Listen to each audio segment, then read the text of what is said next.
আজ জাতিসংঘ সাধারণ পরিষদের ৮০তম অধিবেশনে ভাষণ দেবেন বাংলাদেশের অন্তর্বর্তী সরকারের প্রধান উপদেষ্টা অধ্যাপক মোহাম্মদ ইউনূস।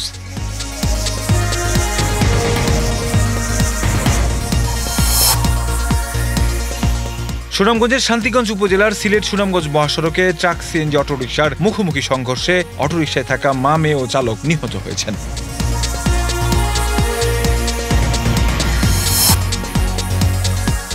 সব ধরনের ঝুঁকি পর্যালোচনা করে শারদীয় দুর্গাপূজা ২০২৫ উপলক্ষে সারা দেশের র্যাবের ২৮১ টহল দল মোতায়েন করা হয়েছে।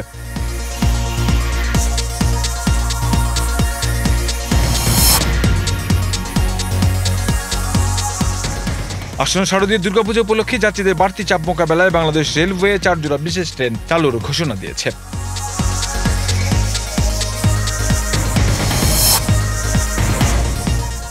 ভারী বৃষ্টিপাত, উজান ও পাহাড়ি ঢলের পানি বেড়ে ফের বিপদসীমার উপরে। কাপ্তাই হ্রদের পানির উচ্চতা, বাঁধের ১৬টি জলকপাট খুলে গেছে।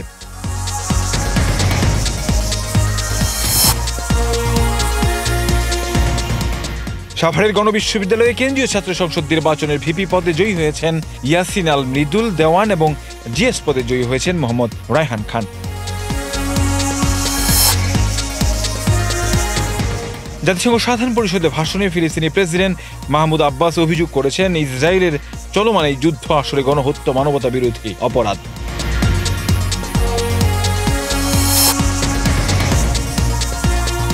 যুক্তরাষ্ট্রের প্রেসিডেন্ট ডোনাল্ড ট্রাম্প বলেছেন, গাজায় যুদ্ধ বন্ধে আমরা একটা চুক্তির দ্বারপ্রান্তে আছি।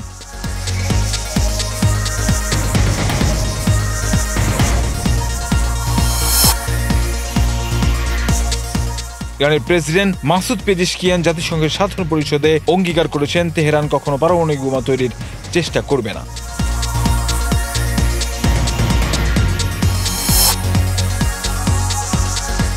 বাংলাদেশকে হারিয়ে ফাইনালে ভারতের বিপক্ষে খেলবে পাকিস্তান। এশিয়া কাপের সুপার 4-এ নিজেদের শেষ ম্যাচে পাকিস্তানের কাছে ১১ রানে হেরে টুর্নামেন্ট থেকে বিদায় নিল বাংলাদেশ।